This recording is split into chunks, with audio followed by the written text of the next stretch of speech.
Hello and good evening everyone. My name is Virendra and welcome to my channel that is Samadhan ICS में। इसमें आपका मैं स्वागत करता हूं। अभी तक हमने जो मॉडर्न हिस्ट्री के पार्ट को लेकर बात की थी, अभी तक हमने ये डिस्कस कर लिया था कि किस तरीके से पुर्तगाल का भारत में आना हुआ, क्या कारण था। सबसे पहले तो किस वजह से वास्को डी गामा को जरूरत पड़ी कि भारत की खोज करनी उनको पड़ी, या उन्होंने भारत की किस रास्ते से खोज की, कैसे वो भारत में आए। इसके वजह उसके बाद में किस तरह से उनकी ट्रेडमैनशिप कॉमर्शलाइजेशन भारत में स्टार्ट हुआ। ट्रेडमैनशिप के बाद में किस तरह की उनकी पॉलिसीज कोलोनलाइज की तरफ होने लगी। कोलोनलाइज पॉलिसी के साथ साथ में उनका एक इंपॉर्टेंट मिशन था जो कि एग्जीक्यूशन या फिर जो जिसको बोल सकते हैं हम लोग धर्म परिवर्तन का काम था, जिसमें कि कहीं ना कहीं पोर्टुगीज फेल नजर आए। बाद में इन सब अपनी खराब रणनीतियों की वजह से और अनऑर्गेनाइज तरीके से उनको कहीं ना कहीं देश को छोड़ के जाना पड़ा। जब पुर्तगाल भारत में थे और उसके परस्पर बाद भी कुछ ऐसे नाविक भारत में आए या कुछ ऐसे ट्रेडमैन भारत में आए जो बहुत छोटे समय के लिए भारत में रहे, और उनका कुछ बहुत बड़ा इन्फ्लुएंस भी भारत में नहीं देखने को मिलता है। ये लोग डच पीपल हैं। डच के बारे में मैंने कल भी आपसे एक इंफॉर्मेशन साझा की थी। डच एक जो कम्युनिटी का नाम है, एक स्पीकिंग लैंग्वेज का नाम है। एक वहां पे जो इंपॉर्टेंट ट्राइड्स है जिसको हॉलैंड और निदर स्ट्राइड को कलेक्टिवली डच बोला जाता है। डच कंट्री के लोग एक्चुअली में जो है वो नीदरलैंड कंट्री से ही ताल्लुकात रखते हैं, और हॉलैंड भी वही कंट्री है, और उन्हें ही ऑरेंज पीपल हम लोग बोलते हैं। डच कंट्री की किसी समय पे एक अपने बहुत अच्छे संबंध हुआ करते थे अंग्रेजों के साथ में, लेकिन किसी वजह से, क्योंकि दोनों का जो interest of commercialisation was the India, तो वहां पे कहीं ना कहीं इनके रिश्तों में खटास देखने को मिली। बाद में उन्होंने अपनी कुछ इस तरह की ट्रीटीज वगैरह डिसाइड हुई कि जिसकी वजह से कि दोनों अपने अपने रास्ते चले गए, और बाद में डच कभी बहुत लंबे समय तक भारत में वो स्टे नहीं कर पाए। लेकिन वो थोड़े समय के लिए भारत में आए थे, तो इस पर्टिकुलर पोर्शन से कई बार सिविल सर्विसेज में एक राइटिंग आ जाती है, क्योंकि ये बहुत छोटा सा पोर्शन है। और अगर आपको डच के बारे में लिखना है तो आपको इसमें कोई बहुत ज्यादा किसी भी, मैं बोलूँ, ट्रेडमैन की जरूरत नहीं पड़ेगी, किसी भी बहुत ज्यादा इसमें किसी वाइसराय की जरूरत नहीं पड़ती। अपने आप में छोटा सा ये टॉपिक है, कब डच भारत में आए और डच का डिक्लाइन होने का क्या इंपॉर्टेंट रीजन था, और उन्होंने क्या क्या भारत में सीखा, या क्या क्या भारत से देके लेके गया, क्या क्या देके गए। तो इसके लिए कई बार सिविल सर्विस में क्वेश्चन आ जाता है। तो जो भी मैंने अभी यहाँ पे व्याख्या की है डच के बारे में, अगर आप यही व्याख्या ऐसी की ऐसी अगर आप सीख लेते, समझ लेते, तो that will be more than sufficient to write any answer on the Dutch arrival of Dutch, decline of Dutch in India. So let's start. Dutch. He was the first person, uh, Cornelis de Houtman. ये पहले person थे, Cornelis de Houtman, who actually reached at Sumatra and Java Point. Sumatra and Java are the two important coastal land boundaries that is available in Indonesia. Indonesia में एक important coastal boundary Sumatra Java, यहाँ पे ये इस तारीख को यानी इस सन में 1596 में ये यहाँ पे गए जो मिस्टर हुटमन है। उसके बाद में इनका रुख हुआ भारत की तरफ में। इससे पहले इनका कोई खास रुख नहीं था भारत की तरफ में। Then he later emphasized himself और forced himself let's go to India. वहां पे जाके देखते हैं कि वहां पे किस तरीके से इनको बेनिफिट मिल सकता है। आ, बाद में इन्होंने क्या किया, कंपनी बनाई जिसका नाम था East India Company of Netherlands. ये नीदरलैंड्स की company, it's not east India Company of England. England की ईस्ट इंडिया कंपनी नहीं है, ये क्वीन एलिजाबेथ के अंडर में नहीं आती है। नीदरलैंड्स की एक अलग separate company east India Netherlands करके। पहले ऑलरेडी कई सारी छोटी छोटी कंपनी जो है इंडोनेशिया में चल रही थी, जो कि ट्रेड करती थी पोर्टुगीज के साथ में मिलकर। उस एरिया से कई सारी छोटी छोटी कंपनी चल रही थी। अब उन सभी कंपनियों को कलेक्टिवली करके एक कंपनी में अमालगामेट कर दिया गया, यानी मिला दिया गया, जिस कंपनी का नाम था East India Company of Netherlands. Amalgamate कर दिया गया। अब जो ईस्ट इंडिया कंपनी थी जो अब नई बन के आई थी, इसके पास में कुछ इंपॉर्टेंट अथॉरिटीज थी। वो क्या क्या अथॉरिटीज थी? They have authority to do war, लड़ाई लड़ने की अथॉरिटीज थी। किसी भी राजा के साथ में, किसी भी लोकल के साथ में ट्रीटी वगैरह संधि करने की इनको आजादी थी, इनको अथॉरिटी थी। उन इस कंपनी को, जो ईस्ट इंडिया नीदरलैंड कंपनी, इनको अथॉरिटी थी। अपनी टेरिटरी एक्सटेंड करने की अथॉरिटी थी इनको। टेरिटरी में किसी भी तरह का फेरबदल करने की अथॉरिटी थी, चाहे वो लैंड के पर्सपेक्टिव से हो या पानी के पर्सपेक्टिव से हो, कैसे भी टेरिटरी में छेड़छाड़ कर सकते हैं। और इनको अथॉरिटी थी टू इरेक्ट द फोर्टिस, किले बनाने की अथॉरिटी भी इनको east India Company of Netherlands को ये अथॉरिटी थी। तो इन्होंने खुद को ये सारी अथॉरिटी दे रखी थी, अगर हम किसी भी एरिया में जाएंगे तो हम वहां पे जो है किसी भी तरीके से अपनी लड़ाई कर सकते हैं। या फिर हम ट्रीटी कर सकते हैं एरिया एक्वायर करने के लिए, क्योंकि at the end of the इनको क्या चाहिए था, टेरिटरी चाहिए थी। टेरिटरी मिलेगी तो उसके ऊपर हम फोर्ट बना सकते हैं। तो टेरिटरी लेने के लिए ये दो तरीके हैं, या तो लड़ाई करो या संधि करो, दोनों में से कोई भी हुआ। टेरिटरी मिली तो आप क्या करोगे, फोर्ट बनाओगे। So if you are able to make the fort, अपने एरिया पे फोर्ट बना लिया तो आपका वहां पे दबदबा एक अच्छे लेवल पे हो जाएगा। तो ये डच पीपल की शुरुआत थी अपने आप को ऑर्गेनाइज तरीके से किसी भी कंट्री में अपनी प्रभुसत्ता हासिल करने के लिए। लेकिन बाद में ये विफल रही। लेकिन शुरुआत में इन्होंने पुर्तगाल को धीरे धीरे करके उनके ट्रेड से हराना स्टार्ट किया। छोटी मोटी कई सारी लड़ाई हुई पुर्तगाल के साथ में, और उन्होंने जो भी एरियाज पुर्तगाल के पास में थे उनको अपने साथ हथियाना शुरू कर दिया। जो शुरुआत हुई थी सीरीज से स्टार्टिंग हुई थी, वो सब मैंने यहाँ पे सीरीज ऐसे ही लिखी हुई है। सबसे पहले स्टार्ट हुई थी 1605 में मछलीपट्टनम में, जो किला था पुर्तगाल का, उस किले के ऊपर में इन्होंने अटैक किया डच पीपल ने। Machilipatnam is a place in Andhra Pradesh, वहां पे अटैक किया। Later Nagapattinam that is also available in Andhra Pradesh, यहाँ पे भी इन्होंने अटैक किया, जो कि पुर्तगाल के पास में एरिया था, और वो अपने अंडर में ले लिया। बाद में इन्होंने अटैक किया पुलिकट में, चेन्नई में एक जगह, मद्रास के पास एक जगह पुलिकट, यहां पे अटैक किया 1609 में। फिर सूरत अपने पास में ले लिया। फिर भुनीपट्टनम एक जगह विशाखापट्टनम के पास में 1641 में इसको भी हथिया लिया। फिर करायकाल पुडुचेरी में एक अभी भी शहर है, एक छोटा सा जगह है, बहुत अच्छा घूमने की प्लेस है करायकाल, इसको भी इन्होंने अपने कब्जे में ले लिया। फिर चिनसुरा, बारानगर, कासिम बाजार, बालासोर, ये सभी वेस्ट बंगाल के एरिया है। ये सभी के सभी वेस्ट बंगाल के एरिया को भी इन्होंने ले लिया। कब, 1653 में, यानी 16वीं जो 16th सेंचुरी के स्टार्टिंग में, और लगभग 1653 के यानी 50 साल के अंदर में इन्होंने पुर्तगाल का जो वर्चस्व था मोटी मोटी इंपॉर्टेंट कमर्शियल एरिया से कहीं ना कहीं कम कर दिया, या मैं बोलूं खत्म कर दिया। पूरी तरीके से पुर्तगाल को ऐसे खत्म कोई नहीं कर पाया था लास्ट तक भी, क्योंकि उनकी ट्रेडमैनशिप चलती रही थी और उनके पायरेसी यानी कि लूटमार तो चलती ही रही काफी टाइम तक। पूरी तरीके से ये नहीं खत्म कर पाए, बट यस इन्होंने काफी हद तक उनको इस बारे में हताश किया, परेशान किया, और उस एरिया को, जिस एरिया पे पुर्तगाल अपना एक बहुत मोटा इंटरेस्ट कमर्शियल रखते थे, उसको कहीं ना कहीं अपने हाथों में लेते चले गए, जिसकी वजह से डच पीपल ने भारत में शुरुआत में आते ही एक अच्छा दबदबा बनाया। बालासोर के बाद में कोचीन में भी इन्होंने अपनी शुरुआत की। ये सब चीजों से इन्होंने अपना मतलब एक अच्छा जो है स्वामित्व भारत में बना लिया। बाद में इनका डिक्लाइन भी हुआ।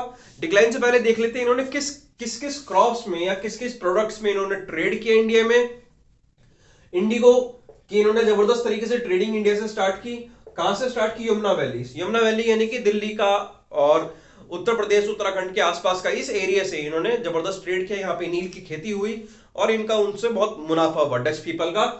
इसके अलावा टेक्सटाइल की खेती हुई, सिल्क की खेती हुई। मुख्यतः इन्होंने टेक्सटाइल और सिल्क की खेती इन 3 जगह से की, बंगाल के हिस्से से, गुजरात के हिस्से से, और आंध्र प्रदेश और तेलंगाना यानी ये जो कोरमंडल वाला एरिया है उस वाले हिस्से से इन्होंने इसको एंजॉय किया।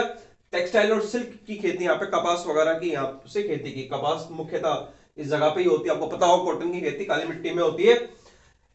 इसके अलावा इन्होंने एक पर्टिकुलरली केमिकल की इंडिया से काफी ट्रेड किया, जिस केमिकल को हम लोग अगर केमिस्ट्री की भाषा में बोलो तो साल्ट पिट्रे बोलते हैं, और इसका ये पोटेशियम नाइट्रेट का एक अभ्रूप होता है, एक प्रकार होता है पोटेशियम नाइट्रेट। ये कई सारे चीजों में इसका इस्तेमाल किया जाता है, मुख्यतः रॉकेट प्रोपेलेंट के लिए इसका इस्तेमाल किया जाता है।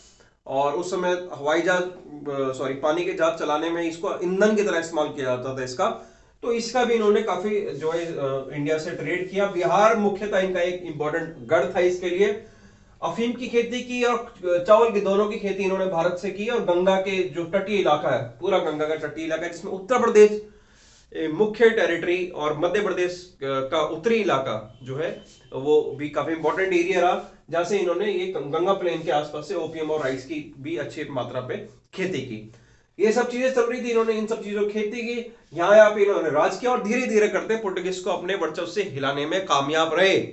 लेकिन प्रॉब्लम कहां स्टार्ट हुई? What was the reason of the decline? See, Anglo and Dutch war actually happened, और उसके कई सारे डिक्लाइन का रीजन था, बट मैं बिल्कुल साफ स्पष्ट शब्दों में यहाँ पे बता देना चाहता हूं। Very important reason of decline is that the interest is same. I hope आप लोगों ने मिर्जापुर पिक्चर जो सीरीज आई वो देखी होगी। उसमें अगर मुन्ना भैया का जो छोटा वाला भाई है, अगर वो मुन्ना भैया के सिर पे चढ़ के बैठ जाएगा, मुन्ना भैया उसको हजम नहीं कर पाएगा। अब तो खैर एंड रिजल्ट कुछ और रहा, मैं एंड नहीं बताऊंगा, नहीं तो आपका वो सब खत्म हो जाएगा जो अगर आपको देखना होगा तो। वैसे ही जो डच थे वो एंग्लो के साथ में मिलके उस एरिया में वेस्ट में तो बहुत अच्छे से रह रहे थे, लेकिन जैसे ईस्ट में आते अचानक ही डच एंग्लो से ऊपर होने लगे। तो कहीं ना कहीं आपका कॉमर्शियल एरिया सेम है, आप जो है अंग्रेजी सरकार के ऊपर में डिपेंडेंट थे। जब आपके ऊपर में अटैक किया स्पेन और पोर्टुगीज ने मिलके, आप कहीं ना कहीं अंग्रेजी सरकार के ऊपर में डिपेंडेंट थे, वहां से उन्होंने आपकी हेल्प की। देन आप जैसे ईस्ट में आए तो आपने अचानक ही आपने आपको बड़ा भाई घोषित कर दिया, जबकि आप you are a younger brother. So that was the very what I will say notable reason if I will try to analyze this thing. तो ये बहुत notable reason है, because of this reason only Dutch people initially attacked on Anglo people, English people, but later on because of few treaties both have decided what we have to do and what will be our this area of interest in commerce and trade में हमारा क्या area of interest होगा। तो बाद में सब उन्होंने peaceful treaty से सब साझा करके डिसाइड कर लिया था। डच पीपल ने सबसे पहले तो 1623 में एक जगह है अम्बोयान, ये जकार्ता इंडोनेशिया में जगह, यहाँ पे अटैक किया, जिसमें कि 10 अंग्रेज और 9 जापानियों की मौत हो गई। एग्जैक्ट यही फिगर है, ये मैं अपनी तरफ से बना के नहीं बोल रहा, एग्जैक्ट यही फिगर है। 10 अंग्रेजों और 9 जापानियों की मौत हो गई थी, जिसमें कि शुरुआत में Dutch people have shown that कि we are not ready to accept any kind of peaceful treaty. उन्होंने शुरुआत में तो बताया we are very very into our commercialization. If somebody will definitely try to pose their nose in our commerce, we will definitely curtail that person. But ऐसा कुछ हुआ नहीं। उसके बाद में कुछ समय के बाद में 1667 में treaty of peace and division of trade area हुआ, जिसमें कि बड़ी शांति से डिसाइड कर लिया गया कि आप कौन सी एरिया में अपना ट्रेड करना चाहोगे। तो अंग्रेजों ने नहीं इनको बताया कि आप एक काम करो, इंग्लिश ने बोला कि हम इंडिया में रहेंगे, आप यहां से चले जाओ, लेकिन हम ये भी आपको वायदा करते हैं कि हम जो है कभी इंडोनेशिया नहीं आएंगे, लेकिन आप भी कभी इंडिया मत आना। ये डिसाइड हो गया। तो then because of this treaty only England people remain in India for next 200 years and Dutch people left India and never made a proper colony of any state or any princely state in India. उसका कुछ बहुत ज्यादा कोई colonialize नहीं किया। पुडुचेरी में थोड़ा last तक इंडिया में वो रहे थे डच पीपल। उसके बाद में 1672 में उन्होंने एक छोटी सी गलती की। डच पीपल के कुछ ट्रेडर्स ने, कुछ कंपनी के लोगों ने क्या किया, 3 शिप्स को अपने पास में किडनैप कर लिया बे ऑफ बंगाल में। अच्छा, ये जो शिप थी ये बे ऑफ बंगाल के रास्ते होते हुए उस तरफ में जो कोस्टल एरिया में गुजरात है का सूरत है वहां जा रही थी, और इनका रेगुलर कांटेक्ट कम्युनिकेशन सूरत में लैंड एरिया पे वहां पे जितने में अंग्रेज के वहां पे नेवल बेस पे लोग थे उनसे हो रहा था। But because of disconnection of communication टूटने की वजह से इन लोगों के ऊपर में अचानक अटैक कर दिया डच लोगों ने, और इनके ये 3-4 जो शिप थे इनको इन्होंने अपने पास कब्जा लिया। लेटर ऑन डच की इस गलती का खामियाजा उनको भुगतना पड़ा, और अंग्रेजों ने उनके ऊपर में बहुत मोटा, अगर मैं बोलूं, चालान लगा दिया, और उनको चाहते हुए नहीं चाहते हुए पहले शिप तो छोड़नी पड़ी, और जो भी लॉस हुआ था कुछ दिन अपने पास में जहाज अपने पास बंदी रखने का, दे आल्सो पेड इट, इसको भी इनको पे करना पड़ा। बाद में फिर भी कहीं ना कहीं छोटे मोटे ट्रेडर्स जो डच के थे वो थे इंडिया में, एंड कहीं ना कहीं वो अंग्रेजी सरकार को बीच बीच में परेशान करते थे, एंड उनकी वजह से जो ये ईस्ट इंडिया कंपनी थी ऑफ नीदरलैंड से कभी पूरी तरह से इंडिया से बाहर नहीं गई।